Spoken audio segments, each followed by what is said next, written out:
같이 제목을 한번 읽고 우리 말씀을 나누겠습니다. 같이 읽겠습니다. 시작. 예수님은 왜 고통 당하셔야만 했는가? 아멘. 네, 저번 주에 이어서 이제 제가 전파하려고 하는 것을 전하려고 합니다. 부응할지 기대하시는 것만큼 은혜가 될지 안 될지 모르겠지만 성령님께서 도우셔서 더 깊은 은혜를 주시기를 원합니다. 왜냐하면 사실 뻔한 얘기일 수 있거든요. 저는 뭐 성경에서 뭐가 특별한 게 있겠습니까? 몇천 년 동안 흘러온 것을 제가 그냥 그저 전하는 것뿐인데 성령께서 오늘 새롭게 들리게 하시겠죠. 그 은혜가 있기를 원하고 오늘 모두가 제가 좀 아침 시작부터 새벽부터 겸허해 있었던 것처럼 아주 무거운 기쁨과 영광이 깃든 그런 겸허함이 오늘 예배 이후에 있기를 원합니다. 같이 한번 말씀을 나누겠습니다. 의례적으로 질문을 드리면서 말씀을 시작을 할게요. 여러분 오늘 말씀 제목에 있던 것처럼 예수님이 왜 고통을 당하셔야만 했었을까요? 우리가 그 부분에 대해 정답을 알고 있습니까? 예수님이 이 땅에 오셔서 고통을 당하셨는데 왜 꼭 고통을 당하셨어야만 했냐는 것이죠. 우리는 거의 새신자가 없기 때문에 어느 정도 이 부분에 대해 다 답을 알고 있을 것입니다. 그리고 저번 주에도 사실 그분이 고통을 당하셔야만 했던 이유를 어느 정도 제가 언급을 했었죠. 어느 정도 다 답을 알고 있으실 거예요. 자, 그렇다면 이제 질문을 좀 바꿔봅시다. 그러면 예수님은 왜 이토록 참혹하게 고통을 당하셔야만 했을까요? 다시 한번 강조할게요. 왜 이렇게까지 참혹하게 고통을 당하셨냐는 것이죠. 여러분, 우리는 예수님이 십자가에 죽으신 것이 하나님의 택하심을 믿습니다. 하나님의 허락하심이에요. 그냥 우연찮게 그 시대에 오셔서 십자가를 죽으신 것이 아니라 이때 이 형벌로 하나님이 택하시고 허락하신 것이라는 것이죠. 자, 그렇다면 이게 하나님의 택하심이라면 하나님 왜 예수님을 이토록 참혹한 고통으로 죽음을 맞이하게 하셨냐는 것이죠. 왜 하나님 이러한 방법을 사용하셨냐는 거예요. 하나님이라면 조금 더 예수님을 덜 고통스럽고 덜 참혹하고 덜 잔인한 방법으로 죽음을 맞이하실 수도 있었잖아요. 그렇죠? 뭐 그때도 활도 있었을 것이고 창도 있었을 것이고 참수형도 있었을 것이고 또 오늘날처럼 뭐 총이 있다면 총을 쏴서 죽일 수도 있잖아요. 왜 예수님을 이와 같은 방법으로 죽음을 맞이하게 하시냐는 것이죠. 왜 이렇게까지 하신 것입니까?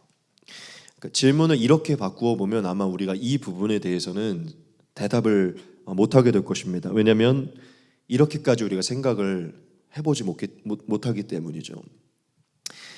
우리가 말씀을 이어가기 이전에 다시금 기억하기 원하는 것은요, 여러분 성경에 기록된 모든 것, 더더욱 예수님의 삶에 나타난 모든 것은요 다 하나님의 허락하심입니다. 즉 이와 같이 고통스러운 죽음으로 예수님의 죽음을 허락하신 것은요 하나님이 허락했다는 것이죠. 자, 그렇다면 하나님은 모든 것을 아무런 의미가 없이 그냥 하지 않으시는 분이시기 때문에 이와 같은 죽음을 허락하신 것이라면 이와 같은 죽음에 대한 의미가 있겠죠. 그렇죠? 그래서 오늘 우리가 그 부분을 좀 살펴보려고 하는 것입니다. 우리가 고난주간을 맞이해서 예수님 왜 고통 당하셔야만 했는가? 왜 꼭 그와 같은 고통을 당하셨어야만 했는가? 왜 하나님 그렇게까지 행하셨는지를 우리가 좀 나누고 그 고난의 의미를 깊이 되새기기를 원합니다. 오늘 세 가지를 나눌 것인데요. 당연히 이 모든 것보다 훨씬 더 깊은 의미가 있다고 저는 믿습니다. 예수님의 고통은 지금 제가 말하는 이 세 가지를 넘어서는 더 큰 의미가 있어요. 하지만 우리가 그 모든 것을 이 짧은 한 시간 안에 나눌 수 없기 때문에 이 세 가지만을 오늘 살필 것입니다. 첫 번째는 아마 여러분들이 다 알고 있는 것인데요. 그 부분을 오늘 좀 다시금 새길 것입니다. 왜 예수님 그와 같은 고통으로 죽으셨어야만 했는가? 하나님이 저와 여러분들에게 그 고통을 통해 말하고자 하는 첫 번째가 이것입니다. 같이 한번 읽겠습니다. 시작. 우리의 죄의 대가가 얼마나 큰지 알게 하시기 위함. 아멘. 하나님께서 예수님을 그와 같은 고통으로 인도하신, 허락하신 이유의 첫 번째는요, 우리의 죄의 대가가 얼마나 큰지를 알게 하시기 위함이에요. 그걸 우리에게 알게 하셨기 원하셨기 때문입니다. 여러분, 예수님이 어떠한 방법으로 죽음을 당하셨죠? 네, 바로 십자가의 형입니다. 십자가의 처형이에요.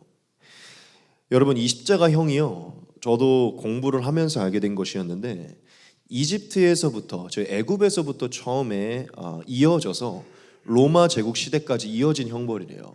그러니까 언제부터 시작됐는지 정확히는 알지 못하지만 이집트에서부터 유행했던 형벌인데요, 이게 로마 시대까지 온 것인데, 로마 시대 때 훨씬 더 많이 이 십자가의 처형이 활성화가 됐다고 합니다.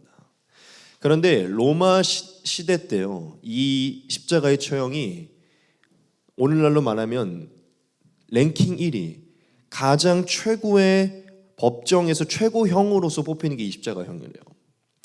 근데 이 십자가형이요, 최대한 죽지 않게 하여서 인간의 정신적 한계를 끝까지 체감시키고 마지막에 숨을 끊게 만드는 그러한 형벌로요, 역사상 가장 지독한 형벌이라고 해요. 그게 이제 로마 시대 때 법정 최고형으로서 유행을 하고 있었던 것이죠. 그래서 한 역사가는 이렇게 표현을 했습니다.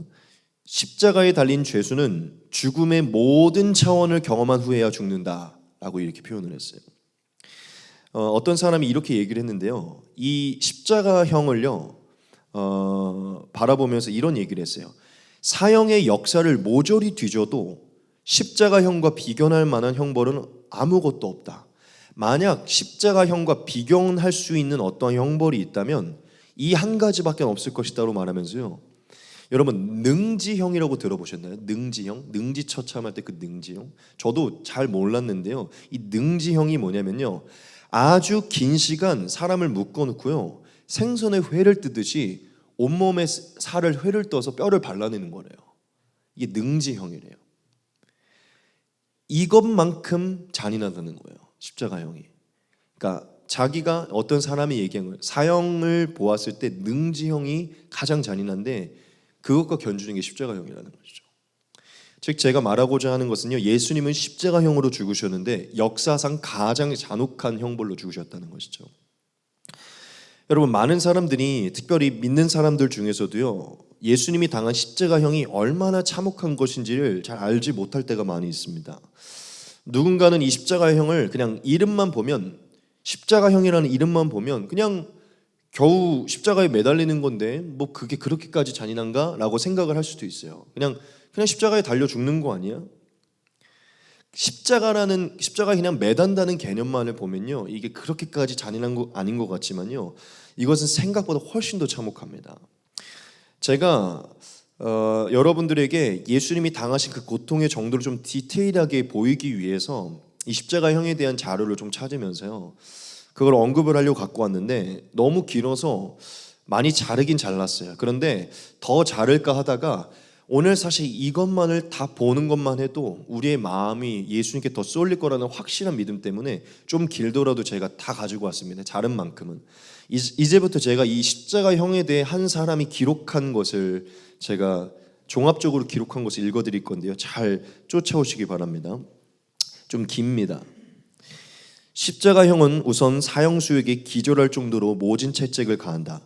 당시 로마 제국에서 쓰던 채찍은 두 가지로 나뉘었다. 하나는 노예들에게 작업을 강요하거나 군율을 위반한 병사에게 그 대가를 가르쳐줄 목적으로 때리는 채찍이고, 또 하나는 진짜로 때려 죽일 생각으로 때리는 채찍이다. 십자가형에서 사용되는 채찍은 대부분 후자로 벌이 목적이 아니라 사실상 사육이 목적인 도구였다. 이런 사형 집행용 채찍은 보통 39개의 가닥으로 이루어져 있으며 해당 채찍을 휘두르는 병사의 기본에 따라 훨씬 가닥수가 많을 때도 있었다고 한다.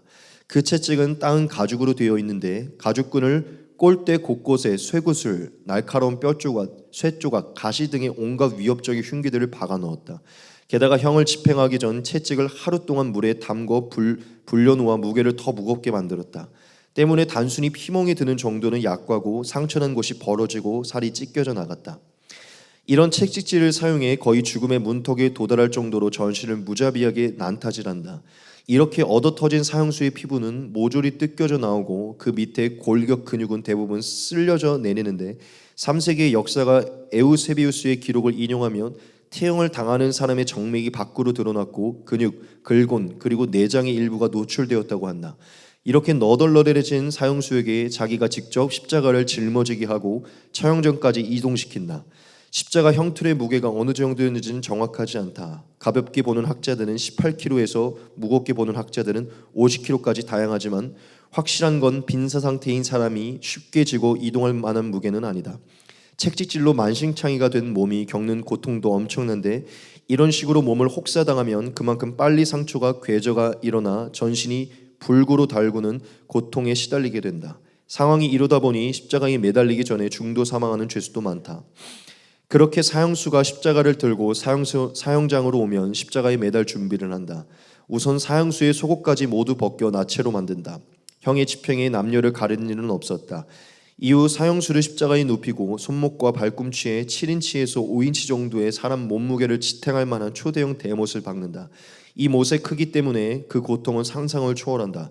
팔꿈치를 벽에 세게 부딪힐 때 혹은 척골 신경을 펜치로 잡고 비틀어서 뭉개는 듯한 심한 고통이다.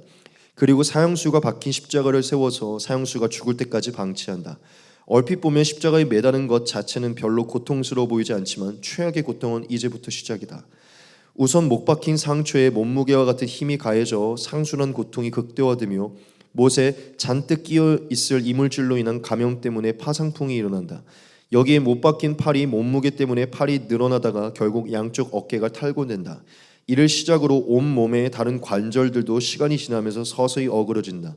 거기다 양팔이 대못에 고정되어 있어 가슴을 압박, 폐와 횡격막을 강제로 숨을 들이쉬는 상태로 만들어 놓는다. 때문에 사형수는 생존 본능상 몸을 올려서 숨을 내쉬려고 하는데 몸을 세우려면 못 박힌 손목과 발목에 힘을 줘서 몸을 들어올려야 하니 상상을 초월하는 고통을 받게 된다. 그렇다고 해서 힘을 빼버리면 또다시 숨을 못 쉬는 상태로 돌아온다.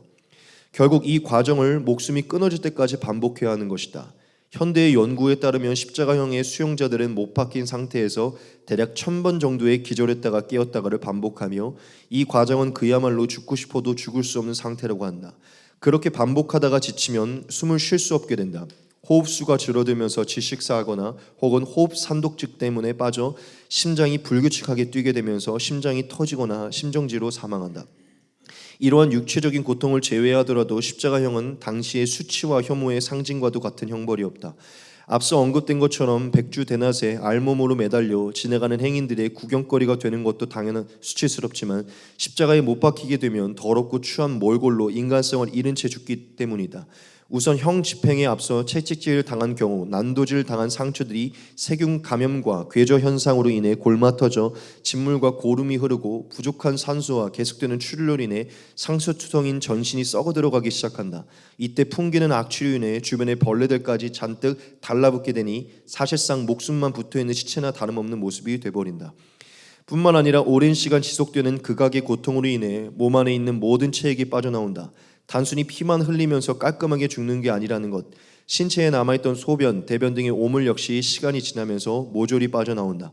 한마디로 십자가에 매달린 사람은 온몸에서 고름과 진물이 흐르고 악취와 함께 전신이 산채로 썩어 들어가며 통제를 잃은 신체에서 분비되는 자신의 배설물에 범벅이 되어 죽는다. 이러한 이유로 로마의 정치인이었던 키케로는 십자가형을 가장 역겹고 구역질나는 형벌이라고 묘사하며 로마 시민의 시야는 물론 생각에서조차 지워버려야 한다고 말했다. 십자가형이 단순히 고통스럽게 피만 흘리다 죽는 형벌이었다면 이러한 극단적인 평가를 내릴 이유가 없다. 그 외에도 십자가에 매달린 죄수는 이전에 당했던 책짓질과 못 박힐 때의 출혈로 저혈량성 쇼크 상태에 빠지게 된다. 이 상태가 되면 심장이 더 이상 피를 퍼올리지 않게 되고 혈압이 떨어져서 정신이 몽롱해지거나 기절한다. 그리고 신장은 남아있는 피의 양을 유지하기 위해 소변을 만드는 일을 중단하며 몸은 흘린 피를 보충하기 위해 액체를 요구하게 되기 때문에 매우 목이 마르게 된다. 성서에서 예수가 십자가에 못 박힐 때에도 로마 병사가 해면에 신포도주를 적셔 주었다. 이는 십자가에 매달리는 죄인의 고통을 덜기 위한 마취약이었다는 설이 있다. 예수는 이 모략 섞은 포도주는 거절했지만 해면에 적신 신포도주는 마셨다. 보통 십자가에 못 박히면 하루 안에 사망한다고 하지만 처형자가 오래 버티면 다리뼈를 부러뜨리기도 하는데, 이 경우 다리가 버티는 힘이 사라지면서 몸이 순간적으로 아래로 처져서 가슴을 더 압박한다. 숨을 쉬기 위해서는 발을 세워야 하는데 뼈가 부러졌으므로 몸을 들 수 없어 곧 질식사하게 된다. 예수는 이미 죽었으므로 시체를 상하게 하지 않았다고 되어 있다. 십자가형은 이렇게 고통스러운 사형이라서 로마도 사형 중에서 능지형과 함께 최악의 사형으로 규정해 두었고, 로마인들은 십자가에 못 박힌 고통을 설명할 길이 없어 새로운 단어를 만들어야 했다. 말 못할 고통, 미칠 듯한 고통라는 뜻의 excruciating의 어원에 바로 이 십자가 크로스에서 왔으며, 문자적으로 excruciating은 십자가로부터라는 뜻이다. 법에서도 로마 시민들은 십자가형을 받지 않을 권리가 있다고 명시되어 있고, 그래서 로마 시민권자였던 바울은 참수형을 받았지만 베드로는 시민권자가 아니었기에 십자가형을 당했다. 십자가형을 집행하고 죄수가 죽을 때까지 보초를 서는 병사들도 그 참혹함과 죄수가 겪는 끔찍한 고통에 무심하지는 못했던지 과다출혈이나 질식으로 죽더라도 고통을 덜 느끼고 죽게 하기 위해 죄수에게 마취제를 투여하기도 했다. 여기까지입니다. 많이 길죠? 네, 여러분 읽으면서 좀 어떠십니까? 제가 왜 아침에 새벽부터 겸허해졌는지 이해가 좀 되시죠? 여러분, 2000년 전에 우리의 주님이, 우리의 하나님이 인간의 몸으로 오셔서 당하신 고난의 이 깊이가 상상이 되십니까? 아마 우리는 글로 보아도 상상이 안 될 것입니다. 주님이 당하신 고난을 우리는 사실 단 1도 공감을 할 수가 없을 것이에요. 우리는 문지방에 발만 찧어도 아프다고 하잖아요. 그렇죠? 우리는 지금 이 시대에서도 볼 수 없는 처형을 예수님이 당했기 때문에 우리는 상상도 못할 것이에요. 자, 그러면 우리가 지금 무엇을 나누고 있었습니까? 왜 하나님 당신의 독생자에게 이렇게 참혹한 고난과 죽음을 허락하신 것입니까? 역사상 가장 잔인했던 형벌로 왜 예수님을 죽이셨냐는 것이죠. 하나님이 이 예수님의 죽음을 통해 저와 여러분들에게 하시고자 하는 말씀이 있기 때문이에요. 그렇다면 하나님이 저와 여러분들에게 이 죽음을 통해 하시고자 하는 말씀이 무엇일까요? 이미 첫 번째 대지에서 여러분들에게 답을 드렸습니다. 하나님이 예수님의 죽음을 통해 저와 여러분들에게 주시고자 하는 말씀은요, 예수님이 당하신 이 고통이요, 즉 이 고통의 크기가 우리의 죄의 크기라는 것입니다. 예수님이 당하신 이 고통이요, 이 고통의 크기가 우리의 죄의 대가라는 것이에요. 즉 우리가 받아야 될 죄의 대가, 우리가 지옥에서 영원히 경험해야 했던 고통의 크기가 인간의 세계에서 보자면 이와 같은 형벌이라는 것이죠. 다시 한번 말씀드립니다. 지옥에서 영원히 경험해야 할 고통의 크기가 인간 세계에서 표현하면 이 형이라는 거지. 여러분, 예수님이 왜 십자가에 달려 죽으셨죠? 네, 바로 나 한 사람 때문이잖아요. 바로 우리 때문이잖아요. 우리가 만약 하나님께 범죄하지 않았다면 예수님은 아무 이유 없이 십자가에 달려 돌아가실 필요가 없었었죠. 그렇죠? 즉 우리 때문에, 나 한 사람 때문에 예수님이 십자가에 달려 돌아가신 것이잖아요. 자, 그러면 그것이 우리에게 무엇을 말해주는 것입니까? 그렇죠. 지금 제가 수없이 많은 글들을 읽었잖아요. 그 글의 대상이 원래 나였다는 것이잖아요. 원래 내가 거기 올라가 있었어야 됐고, 그분이 당하신 고통과 죽음의 정도는 원래 내가 겪었어야 되는 거잖아요. 그렇죠? 맞잖아요. 진리가 그걸 말하고 있잖아요. 만약 2000년 전 예수님이 거기 올라가시지 않았다면 그 십자가의 형은 사실 그 십자가 위에서 당했던 고통의 정도는 이후에 우리가 당했어야 하는 고통이라는 것이죠. 예수님 죄인이라는, 유대인의 왕이지만 죄인이라는 이름으로 십자가에 올렸는데 원래 거기에 죄인 김서광이 써 있었어야 되는 것이고, 예수님이 당하신 현대의학적으로도 1000번은 기절했다 깨게 되는 이 고통을요, 원래 제가 경험했어야 되는 거고, 사실 이 고통을 저는 영원히 경험했었어야 되는 것이죠. 하나님이 왜 이와 같은 역사상 가장 참혹하고 잔인한 고통과 고난의 죽음으로 예수님을 죽게 했냐면요, 우리가 받아야 될 죄의 대가가 그만큼 컸다는 것을 우리에게 가르쳐주기 위함입니다.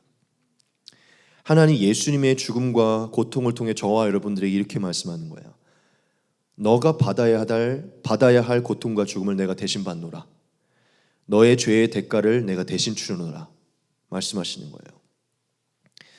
하나님은 예수님의 죽음의 고통의 정도를 통해서 우리의 죄의 크기와 죄의 대가가 얼마나 큰지를 말씀하고 있는 것이죠. 여러분, 저와 여러분들의 죄의 크기와 죄의 대가는요, 이 세상에 존재하는 형벌로 따졌을 때는요, 역사상 존재했던 가장 참혹한 형벌로 치러야 되는 죄의 대가예요. 무슨 얘기냐? 참혹한 십자가형으로 집행해야 될 만큼 우리가 가지고 있었던 죄가 크다는 것이죠. 하나님, 만약 우리의 죄의 대가가 그만큼 큰 것이 아니었다면 아까 제가 말했듯 더 쉬운 방법으로 죽게 하셨을 수도 있을 거예요. 하지만 하나님이 그것을 허락하신 것, 역사상 전무후무한 가장 고통스러운 죽음으로 예수님의 죽음을 허락하신 것은요, 원래 그게 우리가 당해야 됐던 고통임을 알게 하시기 위함이라는 것이죠. 지금 제 말을 들으면 누군가는 이렇게 얘기할 수 있어요. 나는 크게 죄를 범한 적이 없는데, 나의 죄의 크기는 그렇게까지 크지 않은데, 누군가는 그렇게 얘기할 수 있습니다. 저도 그렇게 말한다면 이해해드리고 싶어요. 그런데 여러분, 하나님이 우리의 죄의 대가로 인하여 성경에 기록하신 형벌은요, 예수 그리스도의 십자가의 고통과 죽음이에요. 예수님은 우리로 인하여 죽었는데, 나는 그렇게까지 죄가 없다고 생각하는 우리를 위해 죽으셨는데, 그렇게까지 죄가 없는 우리를 위해 행하신 것이요, 그 정도라는 것이죠. 만약 여러분들이 나는 그렇게까지 죄를 범한 적이 없는데, 나는 저렇게까지 대가를 할 만한 죄가 없다고 만약에 생각한다면요, 우리의 인간적인 생각을 내려놓고 하나님이 우리의 죄의 대가의 정도에 나타나신 그 진리를 묵상하시기 바랍니다. 즉 하나님은 예수님의 고통과 죽음으로 우리에게 말씀하고 있어요. 이게 바로 너가 받아야 될 죄의 대가이다. 너 스스로의 죄의 대가를 정의하지 말고 내가 정의한 너의 죄의 대가를 바라보라. 여러분, 우리는 의롭다고 생각할지 모르지만 하나님의 기준에서는요, 가장 처참한 처형을 당해야 되는 죄를 갖고 있는 자들이에요. 여러분, 우리는 예수님이 왜 이와 같이 고통을 당하셔야만 했는지를 살펴보고 있어요. 여러분들에게 너무나 말씀드리고 싶어요. 하나님은 그냥 이렇게 선택한 것이 아닙니다. 우리에게 말하고자 하는 것이에요. 우리가 하나님 앞에 서게 됐을 때 원래 예수님의 대속이 없는 상태로 우리가 하나님 앞에 서게 되잖아요. 그러면 우리는 원래 마지막 심판대 앞에서요, 법정 최고형을 받아야 되는 자였기 때문에 이런 고통을 허락하신 겁니다. 오늘날로 말하자면 사형이고요, 종신형이에요. 이 종신형을 심판대 앞에서 처리받잖아요. 그러면 예수님이 십자가 위에서 당했던 그 고통을요, 영원히 받는 것입니다. 종신형이에요. 하나님이 예수님의 고통을 그와 같이 보이신 것은요, 그게 정말 우리가 마지막 심판대 앞에서 받아야 될 판결이었기 때문이라는 것이죠. 우리가 마지막 예수님을 믿지 않은 상태로 마지막 판결대 앞에 서서 이후에 얻게 될 판결이요, 그 십자가의 형과 같이 잔혹한 영원한 형벌이기 때문에 그것을 보고 이 영원한 형벌에서 우리가 반드시 대속함을 받아야 됨을 깨닫게 하기 위해, 그게 우리의 죄의 대가임을. 여러분, 하나님은 예수님을 죄인으로 판결나게 하셔서요, 우리가 죄인임을 알게 하셨고요, 법정 최고형으로 판결나게 하심으로 우리의 죄의 대가가 하나님 앞에서 법정 최고형임을 알게 하셨고요, 예수님의 죽음의 고통의 크기를 나타내시면서 우리가 마지막 심판대 앞에서 원래 받아야 했던 그 고통의 크기가 얼마나 큰 것인지를 가르쳐 주신 것이에요. 저와 여러분 개개인의 죄의 대가가 얼마나 큰지를 알게 하시기 위해 이와 같은 고통, 즉 하나님은 알파와 오메가시잖아요. 시작과 마지막을 다 알고 계시잖아요. 이 첫 번째 창조 세계 가운데서 가장 참혹한 형이 있었을 그 당시에 예수님을 보내신 것이죠. 여러분 신명기 21장에 보면 이런 말씀이 있습니다. 사람이 만일 죽을 죄를 범함으로 네가 그를 죽여 나무 위에 달거든 그 시체를 나무 위에 밤새도록 두지 말고 그날에 장사하여 내 하나님 여호와께서 내게 기업으로 주신 땅을 더럽히지 말라. 나무에 달린 자는 하나님께 저주를 받았음이니라. 아멘. 하나님이 직접 성경을 기록하셨잖아요. 하나님이 자신의 입술로 이렇게 말씀하셨어요.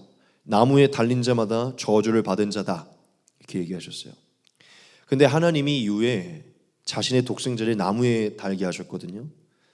나무에 매달으시면서 이 말씀을 성취하셨어요. 저 예수는 저주받을 자고 죽을 죄를 범한 자다. 죽을 죄를 범한 자로 저주받을 자는 죄는 형벌을 받아야 된다. 하나님이 그렇게 말씀하신 대로 시키신 거예요. 이것이 무슨 얘기입니까? 사실 원래 예수님은 죽을 죄를 범하지 않았고 나무에 매달 사람이 아니잖아요. 그분은 우리 때문에 달린 것이잖아요. 저와 여러분들이 나무에 달렸다는 것은요, 저와 여러분들이 원래 죽어야만 하는 죄를 범한 자들이라는 것이에요. 저와 여러분들이 죽을 죄를 범하였고 죽을 운명을 가지고 있었고 하나님의 기준에 십자가에 달린, 즉 나무에 달려 저주를 받은 자로서 판명되어야 되는 자들이었다는 것이죠. 지금 제가 여러분들에게 말하는 바가 이해가 되십니까? 하나님 쓸데없이 아무 이유 없이 예수님을 그렇게 참혹한 방법으로 죽이신 것이 아닙니다. 저와 여러분들이 받아야 했던 그 저주가 얼마나 큰 것인지를 알게 하기 위해서 예수님께 그 형벌을 허락하신 것이에요. 하나님이라고 자신이잖아요. 형벌을 더 줄이고 싶지 않았겠습니까?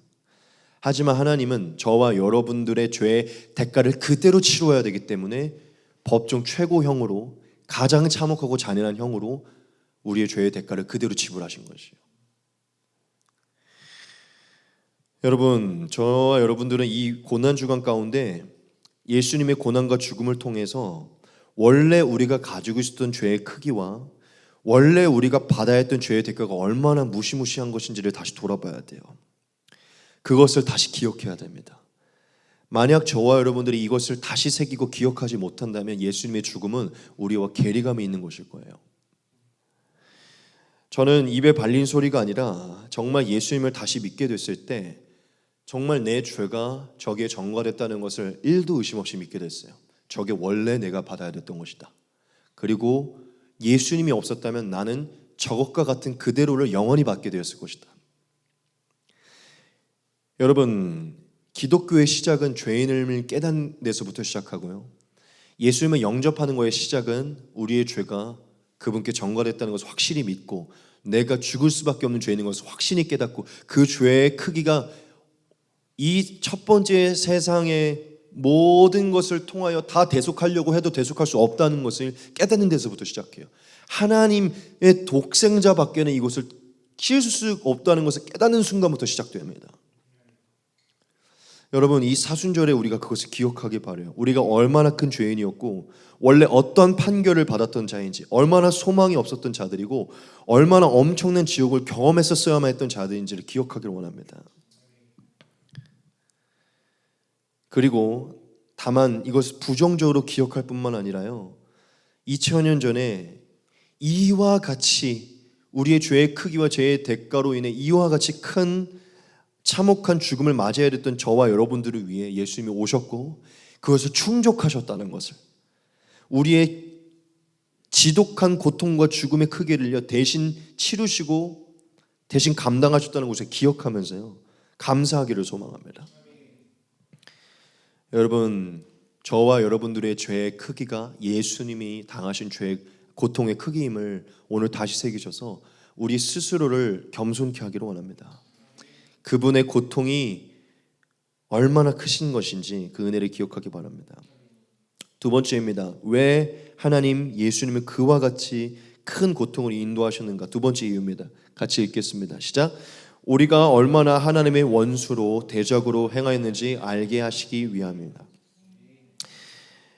여러분, 하나님이 예수님께 참혹한 고통을 허락하신 두 번째 이유는요, 하나님께서 저와 여러분들에게 우리가 얼마나 하나님의 원수로 대적으로 행하였는지를 알게 하시기 위함이에요.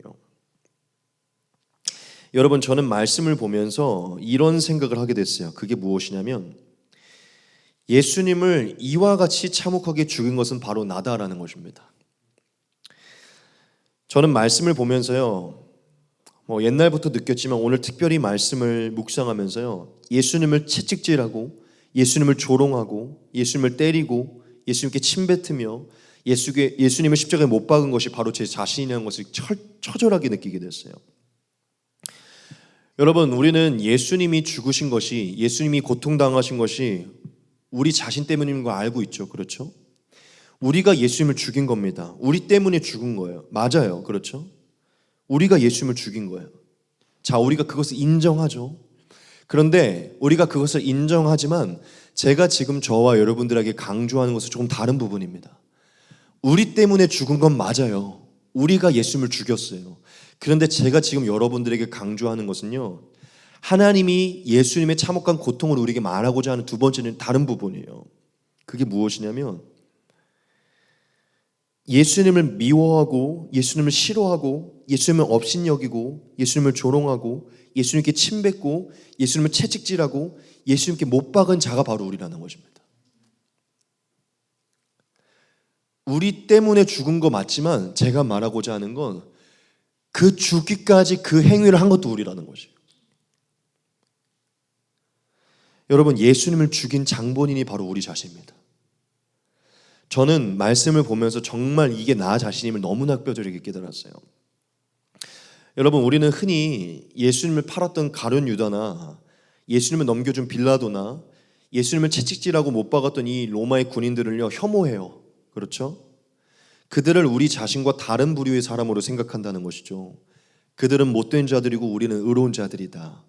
그런데 여러분, 제가 너무나 겸손히 말씀드리고 싶은데요, 제가 여러분들에게 성경이 말하고 있는 진리를 말씀드리기 원합니다. 여러분, 성경에 기록된 유다도요, 빌라도요, 로마의 군인도요, 다 우리 자신이에요. 예수님을 채찍질하고 예수님께 침뱉고 예수님께 조롱하고 예수님을 십자가에 못 박은 게 바로 우리라는 것이죠. 여러분, 하나님이 왜 그와 같은 고통을 예수님께 허락하셨는가? 그 고통이 우리의 죄의 대가라는 것을 알게 하는 것도 있지만요, 왜 그와 같은 고통으로 죽도록 하셨는가? 제가 좀 다르게 표현해 볼게요. 왜 하나님 사람의 손을 통해서 예수님을 그토록 조롱하셨고 사람의 손을 통해 그토록 예수님을 업신여기셨고 사람의 손을 통해 예수님을 채찍하시고 십자가에 못 박히셨는가? 왜 사람이 예수님께 침뱉게 하셨는가? 그것은 예수님이, 즉 하나님이 그 행위를 통해 우리에게 말하고 하는 것이 있는데요, 우리가 우리의 삶으로 예수님을 얼마나 대적하고 있고 우리가 우리 안에 있는 죄악으로 예수님께 얼마나 원수를 행하고 있는지를 드러내고 있는 것이에요.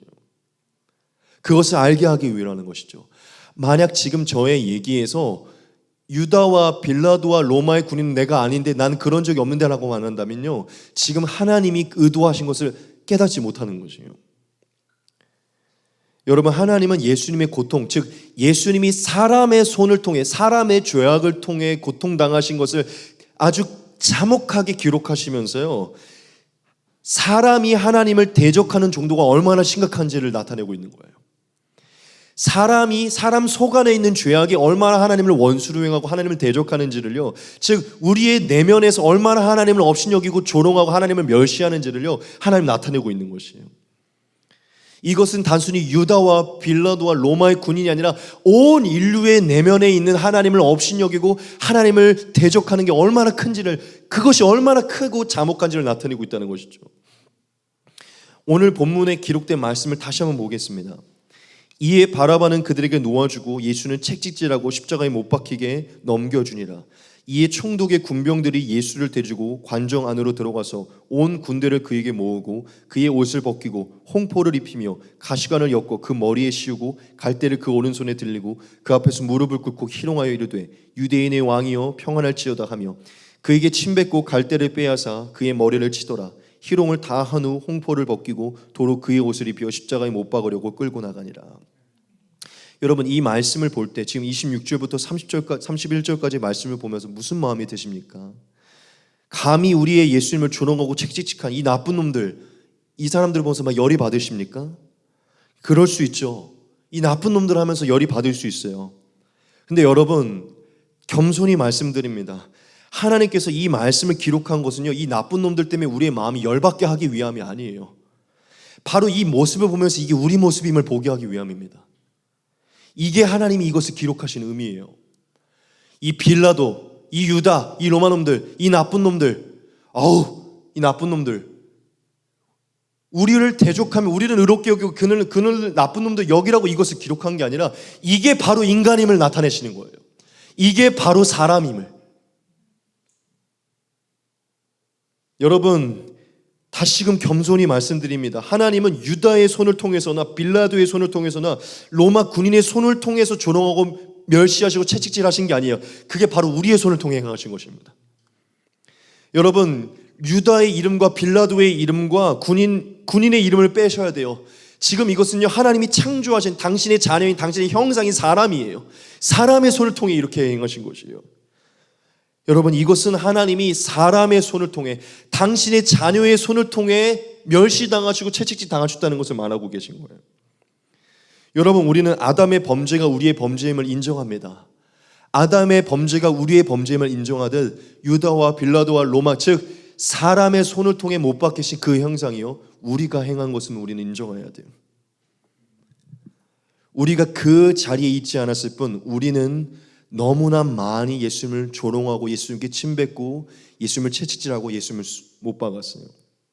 무엇으로? 우리 안에, 우리의 내면에 있는 온갖 악함과 하나님을 멸시하고 우리의 마음에 하나님 두기를 싫어하고 하나님 신경 쓰고 싶지 아니하고 하나님을 멸시하고 싶은, 우리의 마음에 하나님을 원수로 내 멋대로 하고 싶은, 대적하고 싶은 마음으로 우리는 너무나 많이 하나님을 못 박았다는 것이죠.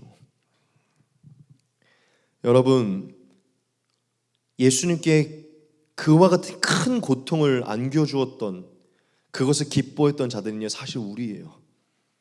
우리는 지금 눈앞에 채찍을 들고 있지 않을 뿐 사실 늘 우리의 삶에 채찍을 들고 있는 것이에요. 왜 하나님 사람의 손으로 이와 같이 잔혹한 일들을 예수님께 허락하셨는가? 사람의 손으로 우리의 악함이, 우리가 원래 하나님을 이와 같이 대적하고 있었음을, 우리가 하나님을 면전에 이와 같이 멸시하고 하나님을 이와 같이 고통스럽게 했음을 알게 하시는 거죠.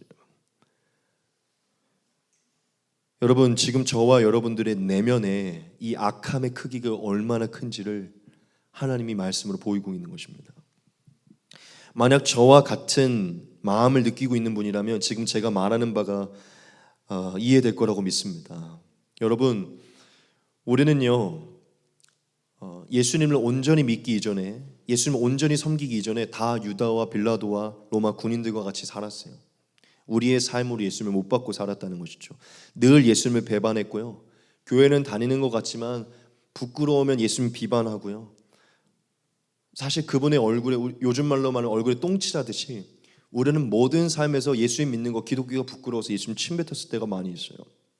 온갖 죄악으로 우리의 삶의 온갖 죄악으로 그분을 몸에 난도질을 했고요, 우리의 악함으로 늘 그분을 십자가에 못 박았어요.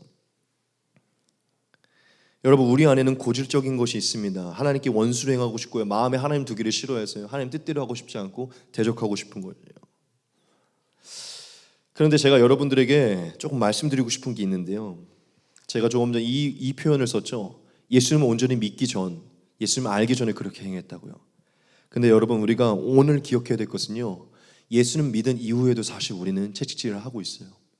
예수님을 믿은 이후에도 예수님 얼굴에 침을 뱉고 있어요. 예수님 믿은 이후에도 우리는 예수님 십자가에 못 박고 있다는 것이죠. 하나님은 단순히 우리가 예수님을 믿기 이전에만 이렇게 행했다는 것을 가르치는 게 아니라 이 사건을 통해 인간 안에 고질적으로 존재하는 하나님을 대적하고 하나님을 원수대하는 그 정도가 아주 심각하다는 것을 말하고 있는 것이에요. 여러분, 크리스찬들이라고 여기서 자유롭지 못합니다. 우리 모두는 이 말씀을 보며 인간 안에 있는 하나님을 대적하고자 하는 정도가 얼마나 깊은지를 뼈저리게 느껴야 돼요. 저는 이번 말씀을 준비하면서 제 삶에서 얼마나 수없이, 이것은 예수님을 믿은 이후에도 얼마나 수없이 예수님을 업신여기고 그분의 얼굴에 침뱉고 순간에 거짓되고 음란하고 수많은 것들로 제가 얼마나 많이 예수님을 채찍질했는지를 보게 됐어요. 여러분, 예수님이 살이 찢겨지고 못 박힌 것은 결국 우리의 죄악의 정도 때문이잖아요. 우리의 죄악 하나, 죄악 두 개, 죄악 세 개가 그분을 못 박은 거잖아요. 우리가 오늘도 우리의 삶에서 순간순간마다 거짓되고 음란하고 교만하고 오만하고 순간순간 우리의 물질로나 생각으로나 우리의 삶으로나 계속해서 하나님의 뜻에 어긋나 죄악 한두 개를 범할 때요, 그것은 사실 우리의 죄악이 늘 예수님께 채찍질하는 건 똑같은 행위예요. 여러분, 그들이 잘못됐습니까? 아니, 우리 그들을 비난할 만큼 의롭지 못하잖아요. 우리의 내면에서 사실 그분을 계속 업신여기고 예수님 머리에 갈대를 하듯이 이성 친구나 배우자나 음란한 짓을 하고 싶을 때 늘 그냥 그런 것들로 예수님 머리에 우리도 이렇게 조롱하잖아요. 예수님 옆에 있는 거, 우리의 마음에 있는 거 알지만 그 행위를 하고 싶어서 우리도 갈대로 머리 조롱질 하잖아요. 하나님 왜 그토록, 왜 이와 같이 깊게, 이와 같이 죽음으로 그분을 행하셨나? 왜 사람의 손을 통해 이와 같이 잔혹하게 하셨나? 우리 안에 있는 그 잔혹함이 그만큼 크다는 거예요. 우리 안에 하나님을 멀리하고 싶은 그 잔혹함이, 하나님을 싫어하는 그 잔혹함이 그렇게 크다는 것이에요. 싫어, 신경 쓰기 싫어, 안 하고 싶어, 그냥 성관계 맺을 거야, 그냥 음란한 짓 할 거야, 그냥 음란한 영상을 볼 거야. 매일 우리는 그렇게 잔혹하게 행한다는 것이죠.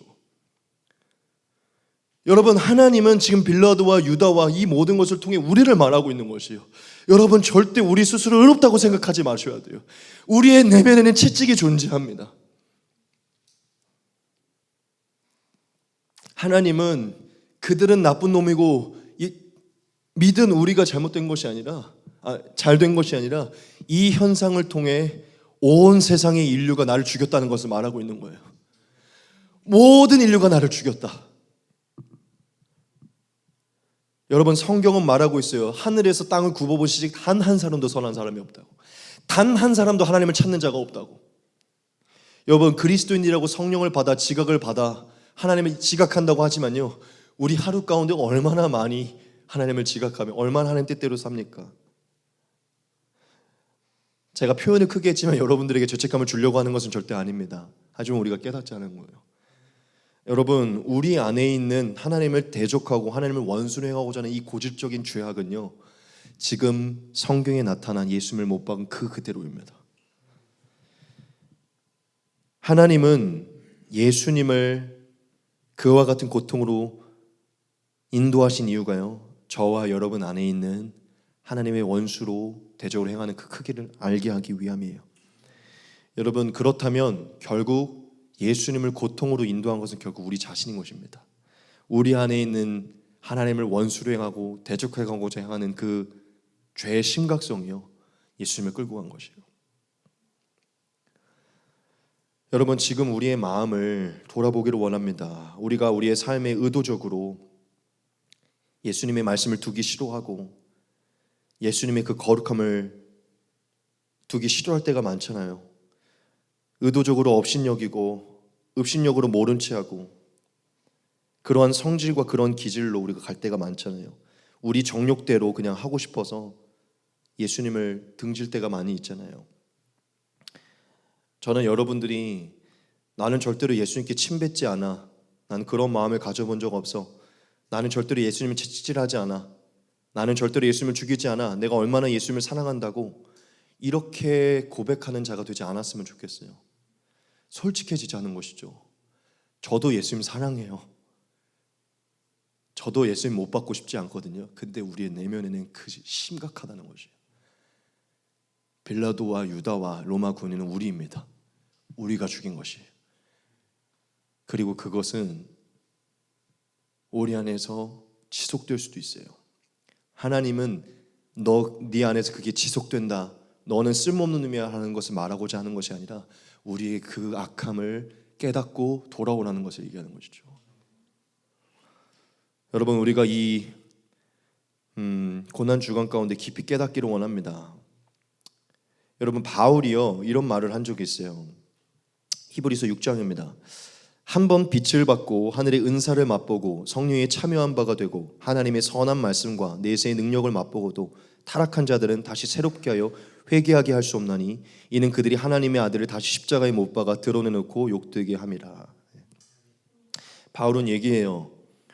우리가 거듭났고 예수님을 믿고 그분의 선한 말씀과 성령의 능력을 맛보고도 이 하늘의 진리를 깨닫고도 또 타락하여 또 우리가 하나님 앞에 범죄한다면, 그렇다고 지금 여러분들이 범한 그 죄를 얘기하는 게 아니라 정말 하나님을 거슬러 이제 살아가는 삶으로 나아간다면요, 절대 회개조차 할 수 없다는 거예요.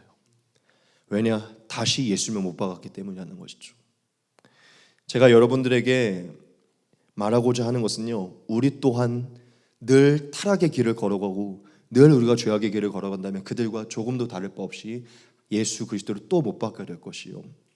여러분, 우리 안에 죄성이 크지 않고 나 하나님을 사랑하고 나 하나님 그렇게까지 대적하지 않는데 라고 생각할 수 있어요. 또 그렇게 되기를 원합니다. 그런데 하나님이 기록하신 인간이 하나님을 대적하는 정도는요, 너무나 심각해요. 그걸 우리가 깨닫자는 거예요. 우리 스스로를 너무 긍정적으로 바라보지 말자는 것입니다. 우리 스스로를 너무 유하게 풀어주지 말자는 것입니다. 우리가 하나님을 대적하는 정도가 너무 심각하고 참혹하다는 것을 깨닫고요, 우리 스스로를 치어 근신하자는 것이죠. 여러분, 하나님이 우리에게 이것을 깨닫게 해주셨으니까요, 우리가 이 고난주간에 더 이상 우리가 예수님께 침뱉지 않고 예수님을 채찍질하지 않고 못 박지 않겠다고 결단하기 원합니다. 다짐하기 원합니다. 그리고 이번 고난주간을 넘어서서 우리의 평생에 더 경건하게 살기를 원합니다. 마지막 세 번째입니다. 같이 읽겠습니다. 시작. 우리를 얼마나 사랑하시는지 알게 하시기 위함. 아멘. 뻔한 얘기입니다. 하지만 이 마지막 간단하지만 여러분들에게 말씀드리고 마칠 거예요. 마지막 세 번째는 우리를 얼마나 사랑하시는지 알게 하시기 위함이에요. 여러분, 왜 하나님이 예수님을 이와 같이 참혹한 고통으로 허락하셨을까요? 네, 우리의 죄의 대가를 알게 하기 위함이고요, 우리가 하나님을 대적하는 정도를 알게 하기 위함이겠죠. 하지만 거기서 끝나지 않습니다. 한 가지 저와 여러분들에게 말씀하고자 하는 것이 있는데 이것이에요. 그 참혹한 고통을 참고 견딜 만큼 우리를 사랑하셨다는 것입니다. 그 고통을 통하여 우리를 얼마나 사랑하셨는지를 말씀하시기 위함이에요. 여러분, 예수님이 그 모든 참혹한 고통을 대신 감당하시려 작정하시고요, 견디신 이유가 어디에 있었을까요? 그 근원적인 이유가 어디 있었냐는 것이죠. 그것을 참겠노라, 그리고 그 순간에 그것을 견디신 힘이 어디서 나왔을까요? 저와 여러분들 때문이잖아요. 우리를 원하시기 때문이고 그 고통을 참아낼 만큼 우리와 영원히 살기를 원했기 때문이죠. 영원히 받을 그 형벌을 자신이 받아서 우리가 영원히 행복하게 살기를 원하시는 것 믿으십니까? 이것을 기억하면 그분의 사랑이 얼마나 큰지를 우리가 다시 깨달을 거예요. 그분의 고난과 고통이 가장 컸듯 그분이 그것을 견디신 것이 우리를 위한 것임을 깨달을 때 우리를 그만큼, 그걸 견딜 만큼 우리를 원하셨다는 것을 우리는 고통을 통해 깨닫게 되는 것이죠. 우리가 세 가지의 말씀을 볼 것입니다. 우리가 아직 연약할 때의 기약대로 그리스도께서 경건하지 않은 자를 위하여 죽으셨도다. 의인을 위하여 죽은 자가 쉽지 않고 선인을 위하여 용감히 죽은 자가 혹 있거니와 우리가 아직 죄인 되었을 때에 그리스도께서 우리를 위하여 죽으심으로 하나님께서 우리에 대한 자기의 사랑을 확증하셨느니라. 사랑을 확증하신 거예요. 그 고통으로. 요한일서 4장입니다. 사랑하는 자들아, 우리가 서로 사랑하자. 사랑은 하나님께 속한 것이니 사랑하는 자마다 하나님으로부터 나서 하나님을 알고 사랑하지 아니하는 자는 하나님을 알지 못하나니 이는 하나님은 사랑이심이라. 하나님의 사랑이 우리에게 이렇게 나타난 바 되었으니 하나님이 자기의 독생자를 세상에 보내심은 그로 말미암아 우리를 살리려 하심이라. 사랑은 여기 있으니 우리가 하나님을 사랑한 것이 아니요 하나님이 우리를 사랑하사 우리 죄를 속하기 위하여 화목제물로 그 아들을 보내셨습니다. 요한복음 15장에는 예수님이 이런 얘기를 하셨죠. 내 계명은 곧 내가 너희를 사랑한 것 같이 너희도 서로 사랑하라 하는 이것이니라. 사람이 친구를 위하여 자기 목숨을 버리면 이보다 더 큰 사랑이 없나니 너희가 내가 명하는 대로 행하면 곧 나의 친구라. 아멘. 예수님이 자기의 목숨을 버리는 것보다 더 큰 사랑이 없다고 본인이 말씀해 주셨죠. 그런데 이 말씀을 하고 나서 친구를 위해 자기의 목숨을 버리셨어요. 그 말은 내가 너희를 향한 사랑이 더 큰, 이것보다 더 큰 사랑은 없다는 것을 말해 주신 것이죠. 하나님은 예수님께 참혹한 고통을 전가하셨어요. 그것을 견디게 하심으로 또한 역설적으로 저와 여러분들에게 그만큼 그것을 견딜 만큼 우리를 원하시고 영원히 살기 원하시고 우리를 사랑한다는 것을 확증해 주신 것이죠. 여러분, 상대방을 향한 사랑이 크면 클수록 상대방을 향한 희생이 커지잖아요. 그렇죠? 뭐 꼭 희생을 해야만 사랑을 표현할 수 있다는 말은 아닙니다. 그런데 여러분, 꼭 희생이 있어야만 사랑인 것은 아니지만 그래도 우리는 알고 있잖아요. 사랑이라는 것을 느끼는 순간은 언제나 희생이 존재합니다. 희생이 없는 곳에서는요, 사실 진정한 사랑을 느끼기가 어려워요. 희생을 느낄 수 없는 곳에는요, 진정한 사랑을 느끼기가 어렵다는 것이죠. 즉, 희생이 있어야만 사랑은 아니지만 저는 사랑은 희생의 크기와 비례한다고 믿습니다. 여러분, 하나님이 저와 여러분을 향한 사랑을 표현하시기 위해 나는 이들을 이렇게 사랑하니까 얼마나 사랑하는지 알기 위해서 이렇게 참혹한 고통을 줄 거야 라고 그것을 선택한 것은 아니에요. 우리에게 사랑을 표현하기 위해 그 참혹한 고통을 준 것은 아니라는 것이죠. 그 참혹한 고통 우리의 죄의 대가고 우리의 하나님을 대적하는 원수의 상징인 것이죠. 하지만 하나님은 그 고통을 또한 택하셔서 저와 여러분들에게 하나님의 사랑을 확증하셨다는 것이죠. 하나님은 그 고통을 택하시고 그 고통을 작정하셔서요, 저와 여러분들에게 사랑을 확증하시려고 예정하셨다는 것이에요. 믿으십니까? 이것 때문에 하나님 저와 여러분들에게 이 참혹한 고통을 허락하신 것이에요. 이 참혹한 고통이 우리의 마음에 회개가 일어나게 할 뿐 아니라 하나님에 대한 사랑을 또한 확증시킬 것이기 때문이죠. 할렐루야. 하나님은 예수님의 고통의 참혹함의 그 크기를 나타내심으로 우리의 죄의 크기를 계시하셨지만 또한 하나님의 사랑의 크기도 계시하신 거예요. 그래서 우리가 그 십자가를 보면서 죄책감에만 시달리는 것이 아니라 또한 죄책감과 함께 회개와 함께 또한 사랑으로 자유함을 얻을 수 있는 은혜를 더하신 것이죠. 여러분, 우리가 누군가가 나를 사랑한다고 말할 때 그 사랑의 정도를 뭘로 알 수 있습니까? 희생으로 알 수 있잖아요. 그래서 우리가 우리를 위해 누구보다 희생하신 부모의 사랑을 누구보다 가치 있게 여기는 것이잖아요. 하나님 저와 여러분들에게 너무 오늘 말씀하고 계신 거예요. 이 고난주간에 우리에게 내 고난을 보면서 다 회개해, 내 고난을 보면서 다 근신해. 내 그 의미도 분명히 있겠죠. 우리가 근신하기 원하셔야죠. 하지만 하나님은 사랑한다는 것을 말씀하시는 것이죠. 그와 같은 죄의 대가와 그와 같이 나를 원수로 했지만 난 너를 사랑한다. 그것을 다 감당하고 치를 만큼 너희를 원한다라고 말씀하시는 것이죠. 여러분, 이 고난주간에 하나님께서 대체 왜 예수님께 그와 같이 참혹한 고통을 주셨는지를 다시 묵상하면서요, 그 고통을 통해 결국 우리에게 사랑을 확증하시기 원하셨다는 것을 깨닫기 바랍니다. 이제 말씀을 마치겠습니다. 여러분, 하나님은 예수님께 고통을 허락하심으로 예수님이 고통당하셔야만 하는 그 방법으로 저와 여러분들에게 진리를 계시하신 거예요. 첫째, 우리의 죄의 대가가 얼마나 큰지고요. 둘째, 우리 안에 하나님을 대적하는 정도가 얼마나 큰지고요.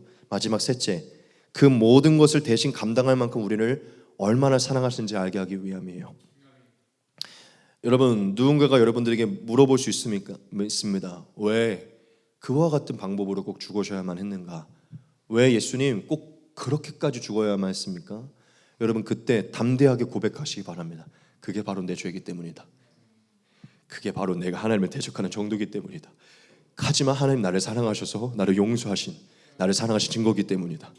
믿으십니까? 여러분, 저건 내가 아니요, 그냥 받아들이시기 바랍니다. 저게 나다. 그때 자유함이 오는 것이에요. 그때 기쁨과 감사, 내 모든 죄가 씻겨졌노라. 할렐루야. 여러분, 이번 한 주 이 고통을 통하여 하나님의 사랑과 은혜를 더 묵상하시기 바랍니다. 이 고통으로 우리에게 그 은혜를 더 확고하게 하신 하나님의 사랑을 찬양하기 바랍니다.